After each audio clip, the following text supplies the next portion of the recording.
जो भी एक ऐसी लड़की है जिसको दोस्ती और प्यार का मतलब तक नहीं पता था, पर उसके साथ कुछ ऐसा होता है जिसकी वजह से जोबी की पूरी जिंदगी ही बदल जाती है। जोबी की आज कॉलेज में एक्स्ट्रा क्लास है, पर जोबी का आज किसी भी लेक्चर में बैठने का मन नहीं है, इसलिए वो कॉलेज के कैफेटेरिया में जाने लगती है। तभी एक लड़का जोबी से स्टाफ रूम का रास्ता पूछता है, पर जब जोबी उस लड़के को देखती है तो जोबी को उस लड़के को देखकर बहुत अनकंफर्टेबल फील होता है, क्योंकि वो लड़का दिखने में बहुत अजीब सा होता है।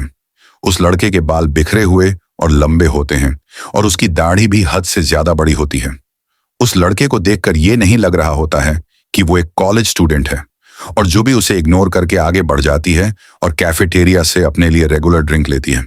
और जब जोबी अपने चारों ओर देखती है तो वो ये सोचती है कि लोगों के इतने सारे दोस्त कैसे बन जाते हैं, क्योंकि जोबी बहुत इंट्रोवर्ट होती है और उसका कॉलेज में कोई दोस्त भी नहीं होता है। उतनी ही देर में उसके फोन पे नोटिफिकेशन आता है कि extra class starts in 10 minutes, जिसके बाद जोबी वापस अपनी क्लास में चली जाती है। जोबी की क्लास में कुछ देर बाद प्रोफेसर रिया आती हैं और उनके साथ दो और लोग भी होते हैं, जिसमें एक लड़की और वही लड़का होता है जिसने जोबी से स्टाफ रूम का रास्ता पूछा था। और जब प्रोफेसर वीणा उन्हें पूरी क्लास से इंट्रोड्यूस कराती है तो सबको शॉक लगता है, क्योंकि वो लड़की तो नॉर्मल लग रही थी, पर वो लड़का नहीं, क्योंकि वह एक टीनेजर की तरह नहीं लग रहा था।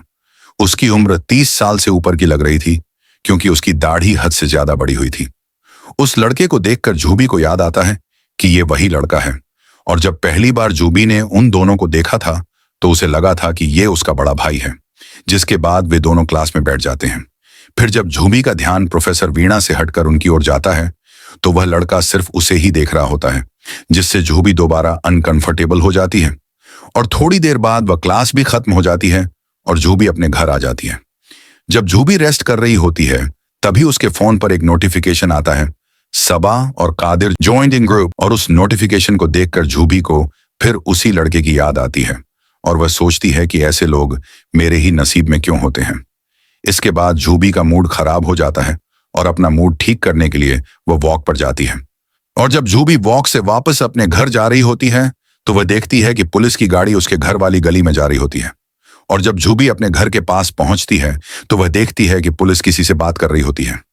जब वह करीब से देखती है तो वही लड़का होता है जो उसका क्लासमेट है।